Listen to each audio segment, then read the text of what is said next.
ایک چھوٹے سے گاؤں میں ایک ننھی بلی میوں رہتی تھی۔ میوں کو رات کا چاند بہت پسند تھا۔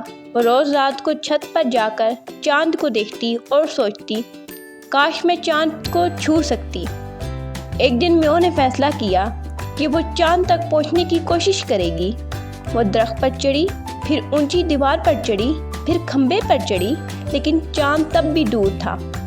مایوس ہو کر میوں بیٹھ گئی اور چاند کو دیکھ کر بولی، میں تمہیں کبھی نہیں چھو سکتی ہے نا؟